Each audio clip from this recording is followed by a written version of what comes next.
All right, welcome Veritas family. This is our next give and take session. I'm Sherry Davis, and I am here with Krista Smith. Krista is our undergraduate education department chair. Thanks so much for being with us, Krista. Thanks for having me. We are glad you're here. As always, if you're just hopping on, tell us where you're watching from and tell us if you might know Krista. She travels for us as a rep sometimes. She speaks at events. She has been a student at VBC. So if you have encountered Krista and any of these opportunities, then let us know where you might know her from. We are going to jump right in. Krista has a lot to share with us today, so we're going to let you just start. First of all, let's start out with your VBC origin story. We like to get that from all of our guests, so just tell us how you came to VBC. So I came as a student, I believe it was 2016. I decided the Lord wanted me to pursue a counseling degree. And so I took a class and honestly, the money was tight and I had two little kids. Both of my kids have unique stories. And so there was just a lot going on there. And so I took that one class and then I waited for a little bit. And my daughter was really struggling in school. And so as that struggle continued to increase, we noted that our school just was not really able to help her. We didn't know what to do. We didn't know what to try. And so it came to where I remember talking to the principal and I had a decision to make. Either I was going to go back to school and figure out how to get a degree in special education so I could help her, or I was going to homeschool her and figure it out that way. But we couldn't continue the way that we were. And so we actually went to a conference in Virginia and I heard Lisa speak at that conference and I sat in there and I thought, hey, she has some answers. This is exciting. Okay, so And remind the viewers who Lisa is. Lisa Joyner you're oh yeah, talking about. Dr. Joyner. Yes. Yeah. Dr. Yes, Joyner. and And so she is. she's chair of the graduate and postgraduate education departments.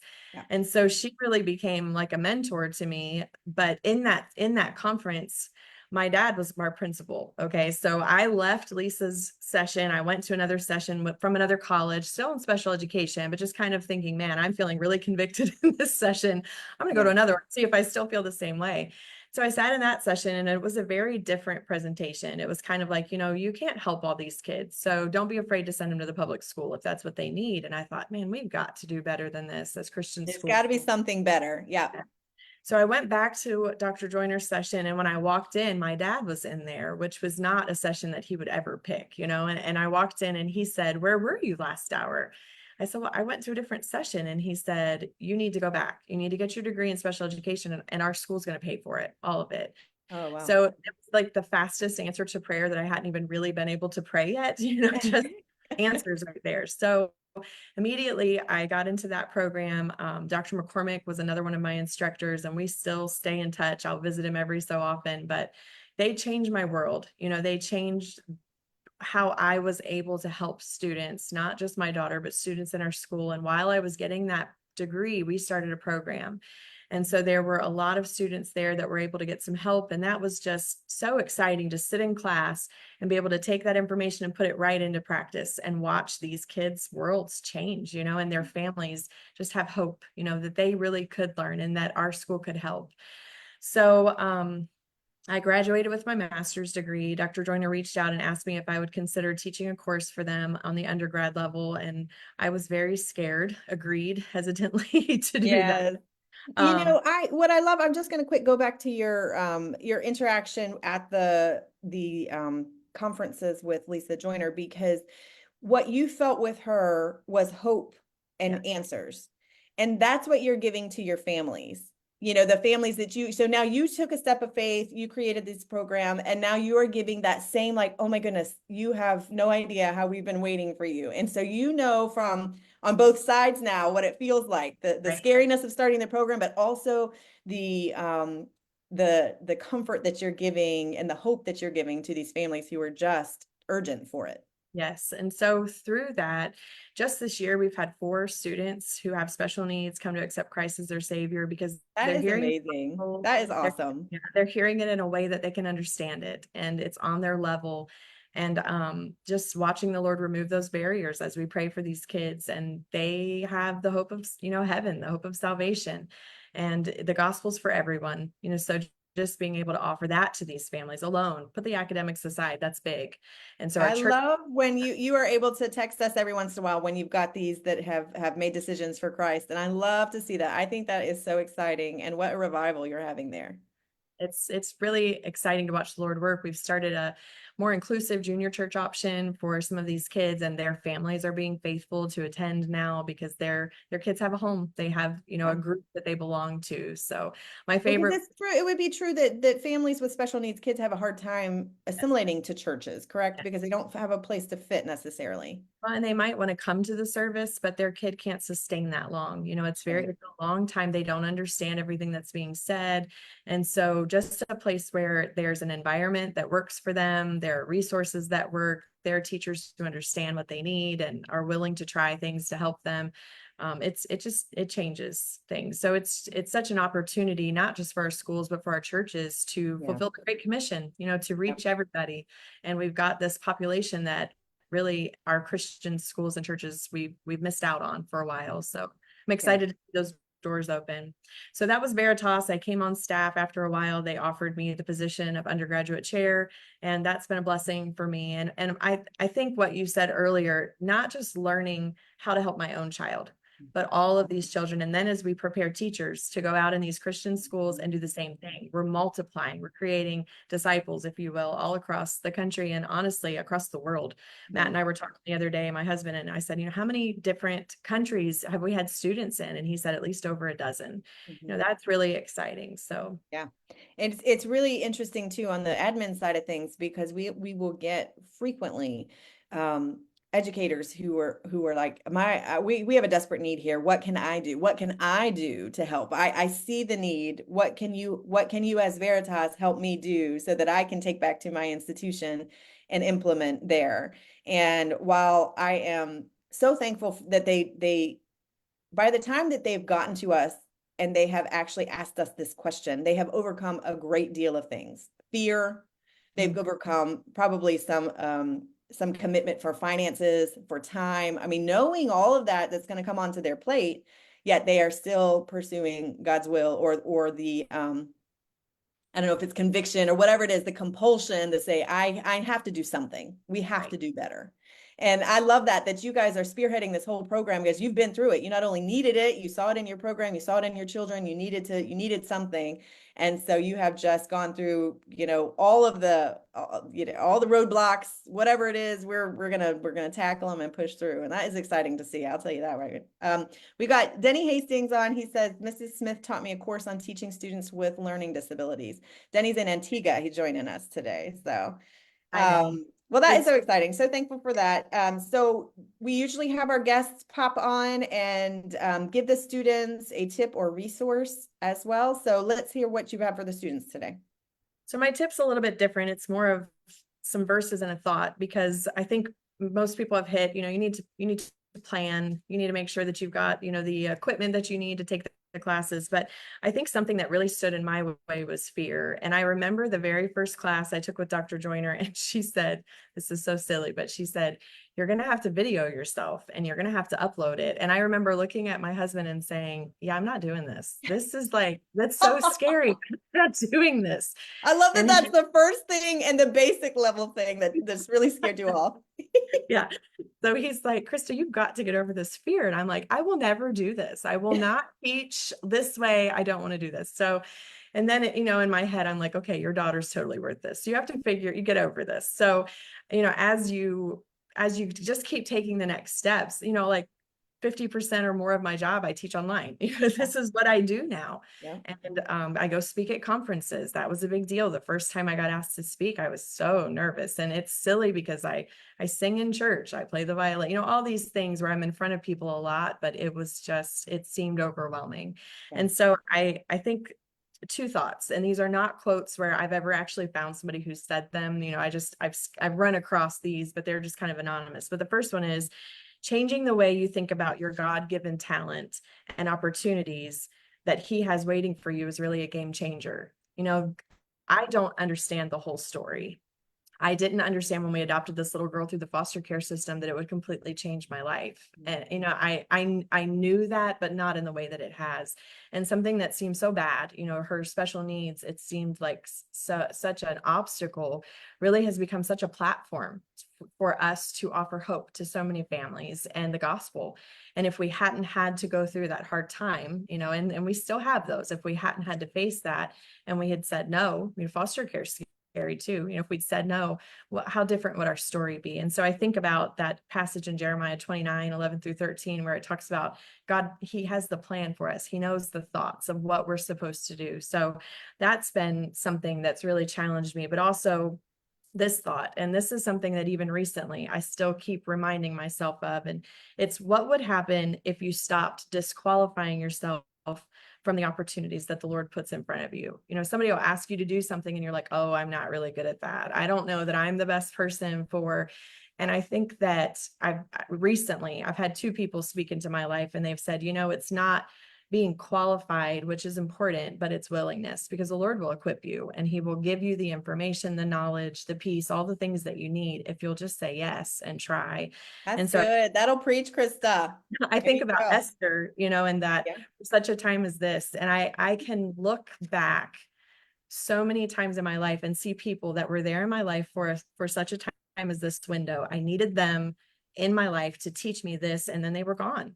And then I went to the next phase, and there's my next for such a time as this person. And so I want to be a for such a time as this person for those who really want to go help kids, want to help their families. And so I have That to stop is saying, yeah, so say yes. inspirational. I can think of two leaders in my life, two really successful people in my life who have said they made it a personal goal as a young person to say yes whenever possible.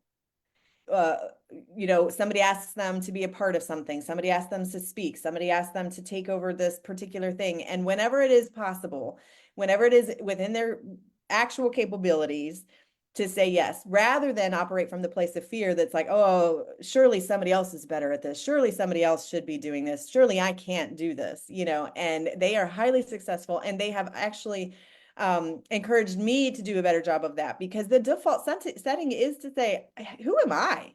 Who, Yeah. how? There's just no way. I think of Moses in that, he's been tasked to take this whole, the Exodus, and he's saying, I can't speak. I'm not a good public speaker. And he's like, it's not about that. That's not what I'm asking from you. And I think that's so great. It's so inspirational. Thanks so much for sharing that. Yeah. I think too, just remembering that the only thing that really matters is people.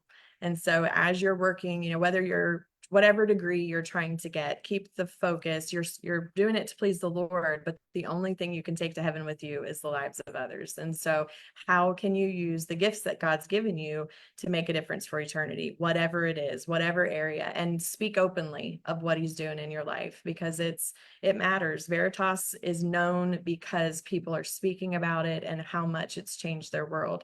And it's changed mine. I'm completely different than when I first started this process. And I'm thankful for that, because, the Lord is using that to further his kingdom. So You had a lot when you adopted your daughter. Did you know the needs that would be there? Would at birth, did you know that would be your path? no, we had no idea. And we were a little naive, to just think that there weren't going to be any problems, and that would not have changed our minds. We would have taken her anyway. Of course. She is one of our greatest blessings. At that same time, I was carrying Elliot, and he had 4 surgeries in utero and all the things that went with that. So the Lord has given me in my own house a child who has multiple disabilities, but they're invisible. You wouldn't notice it, until you start some interactions. And she's overcome so much. And then I have a child who was biological child who was supposed to never walk or talk, and he's gifted. So in my home, I have both ends of the spectrum, and I get to see it and live it daily. And somebody laughed the other day. They're like, you don't actually turn the special education off. I'm like, no, it's 24/7. It's what we do. But it helps me to make better calls, here for our students, because this is who we are now. This is our family.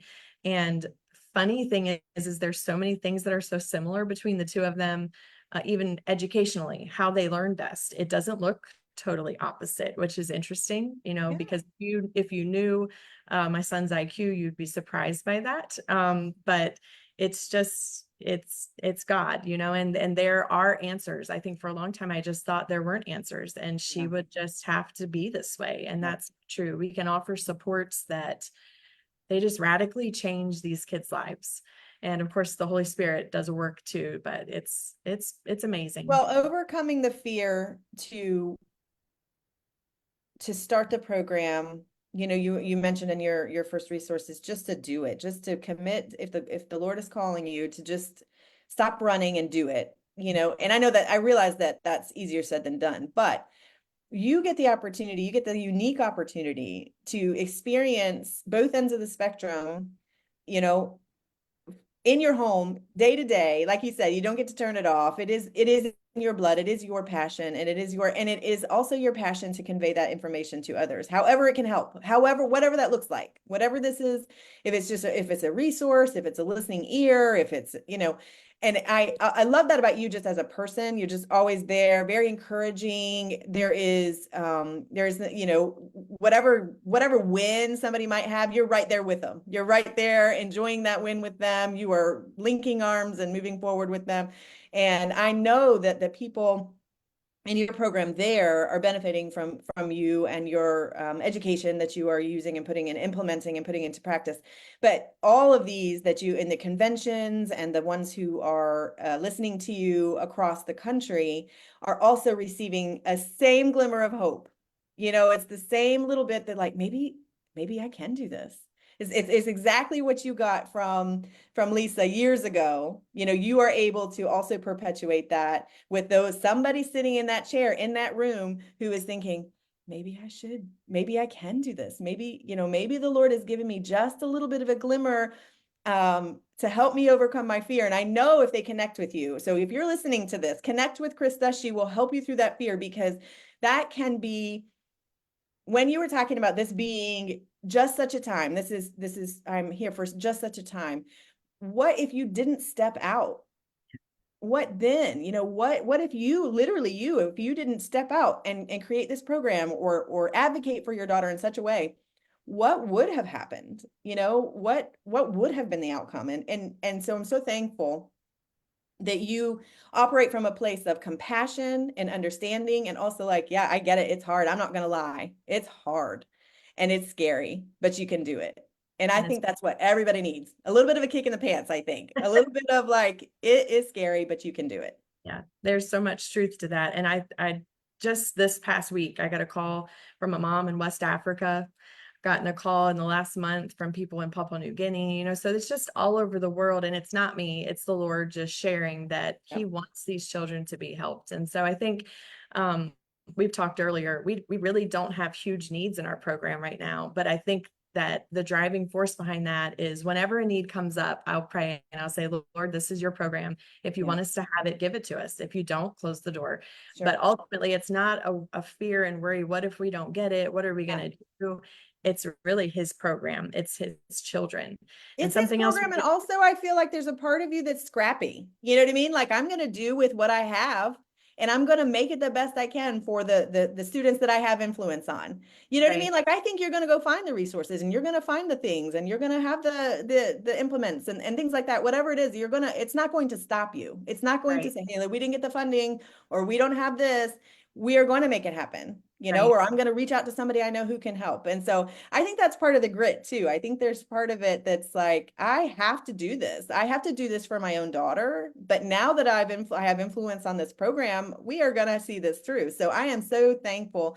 And anybody who knows you, if you're watching this, Krista loves the Lord. And you've heard her talk a number of times, even just on this show, that she stewards these programs for the Lord.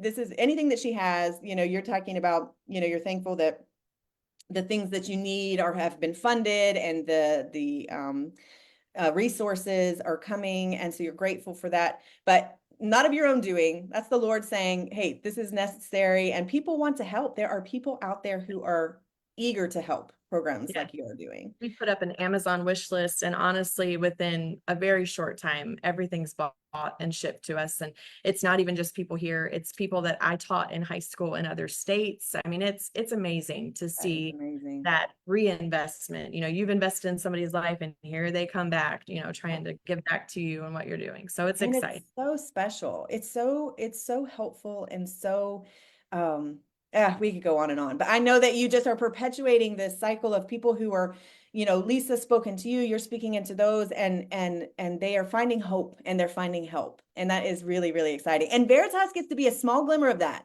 Like we live vicariously through you guys. You guys get to go into these conferences and you reach and influence and you build relationships. And when we in the office get little glimmers of that, when it gets back to us somehow that so and so contacted me and they're going to start a program and this and that, we feel so honored and privileged to be part of whatever that end journey looks like, whatever it is the student, you as a student, you as an instructor, you as a representative actually speaks into the community and gets a program started. I mean, that is, we feel honored and privileged to be a small part of that. So we get to live Blessing. through you. um, We've got Eiley Friedenstein. Did I say that right, Eiley? You can spell it out phonetically for me if you want to. Who's on? She said she give like preaching hands, like hallelujah hands. I love that. Lisette's on. She's in Stafford, Virginia here. Last part of the segment here, we're gonna dive into our s'mores, which is our top. It's Mount Rushmore of any given category. So you are gonna give your top 4. Category is best things about fall. Um, Yes. true, just a peek behind the curtain is I had pitched to Krista to give her the opportunity, the things we procrastinate on, and she couldn't do it. She's not a procrastinator. She's a better human being than I am. Actually, 100%. actually sent it, I screenshot it, sent it to Lisa, and she's like, "Oh, this is really hard for you." So I had talked to Eseli actually works with me next door. And I said, Eseli, what do I procrastinate on? She's like, self-care. That's the only thing I can Oh, think of. But for me, it's like 3 or 4 months out. Like I'm just a planner. I want to make get sure it. we get it done because we've got so many balls spinning. But anyway, that's Yeah, funny. that's the truth. I get that. Yep. She says easily. Okay, easily Friedenstein. Okay, but whatever works. Thanks so much, Easily. Thanks for joining us today. Okay, so we let the guests go first. What is the first thing that you like about fall? I like sweater weather. Okay, I felt like I did not put that on my list because I felt like that you'd have it there. So sweater weather. Yep, good. Now, I usually wear a sweater to school and then I run around so much like today, it doesn't stay on very long, but I enjoy wearing sweaters. Yes, I agree. When it starts to turn cool, there's something about that. Hey, before we move on, I wanted you to talk about your shirt because you Yes, had mentioned that we did earlier, and so I wanted to let it. fundraisers. We did fundraisers last year and we did these in a couple different colors, but fearfully and wonderfully made. And the little logo at the bottom on this side, it's part of what our logo is. So it's not the full thing, but we've had missionaries purchase them, all different people, and they'll send me screenshots like I'm in France wearing wearing my t-shirts. So it was great. We raised about $2,000 last year just through selling t-shirts. So exciting ways. Is that still a live link? It's not, we sold out, but Oh, did you really? Well, hey, Jehovah Jireh, right? yes. Oh, that's good. Okay, what's your second? Okay, I like mums on my porch, and I don't have any yet, which is really sad. We've been very busy, but I love to put mums out. I think when I think of fall, I think of that. What's your favorite color, Mom? Probably the yellow or the purpley color. I don't know Mhm. what that color is officially called, but I like yellow or purpley. I think purpley is official.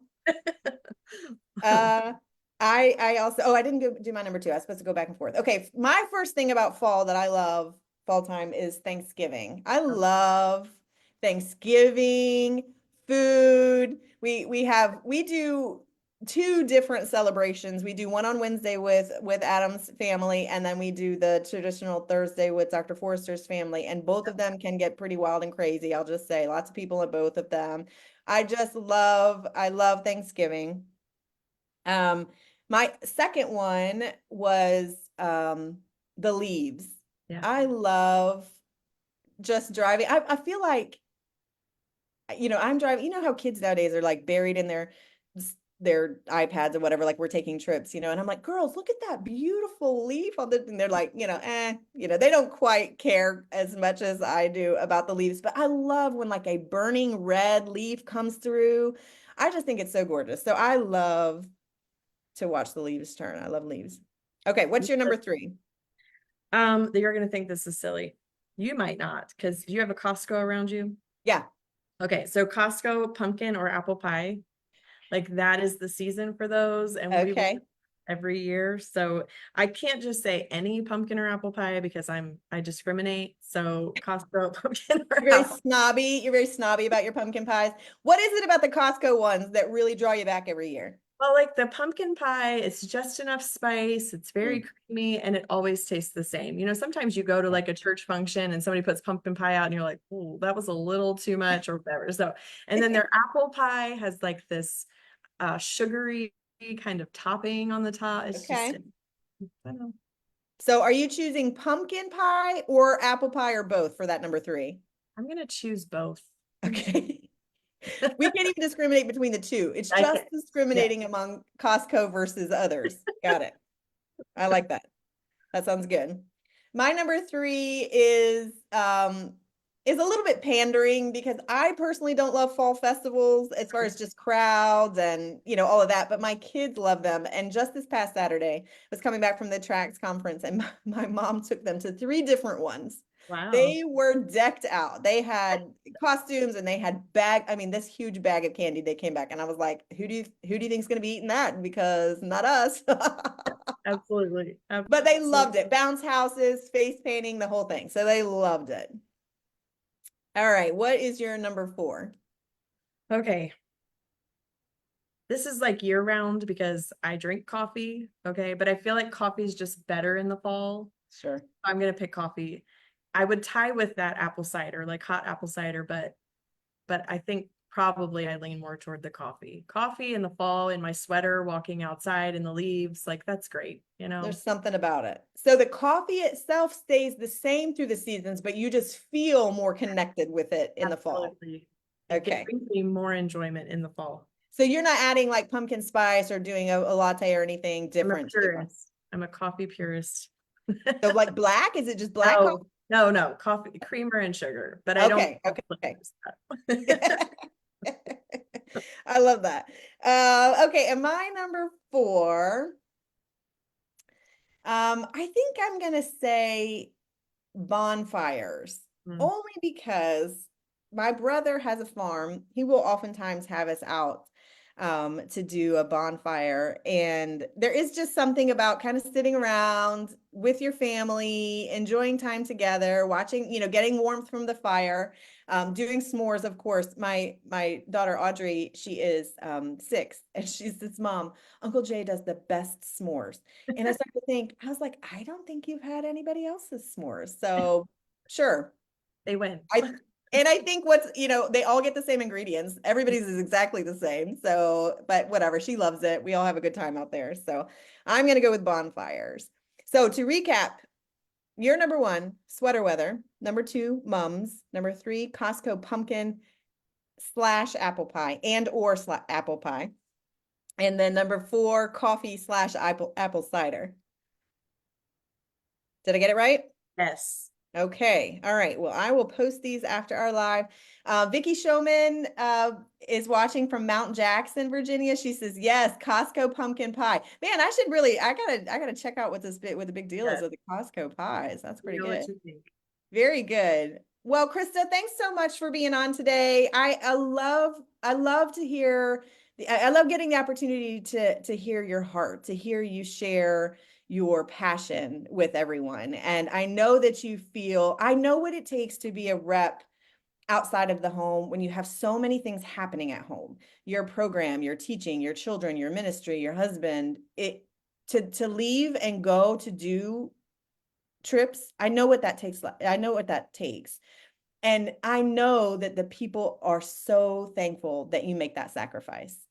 I am grateful. I know that you give that to the Lord and you say, listen, if I were to literally get a calendar and time out every hour of the day, I don't think I would have enough time for the things I need to schedule out. But somehow but God, right? Yes, God absolutely. figures Absolutely. it out, works it out. And we're all just so thankful that you have said yes, that you have just said, I'll do it, committed to the call. So Yeah.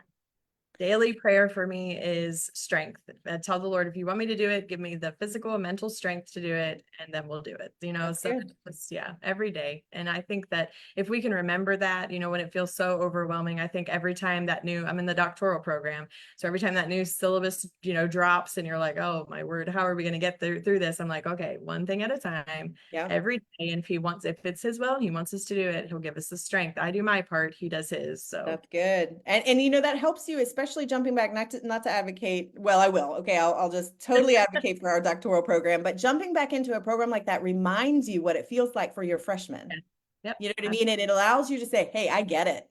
Yes. I know where you are." Yes. You get a fresh reminder of seeing that syllabus and the overwhelmed feeling that you will get immediately. And then the what it takes to process, like, hey, you know what? If God has called me to this, he will see me Yes. through it. And you get to share that information with your young people. So, well, again, thanks so much for hopping on. Curtis Tomlin from Taylor, South Carolina. Hey, Curtis, we're about to finish up, but watch the replay. She said some really good stuff. She really preached to us today. I was so thankful for her hopping on and sharing her heart. So we'll talk to you later, Krista. Thanks so much. And we'll probably have you on again another time.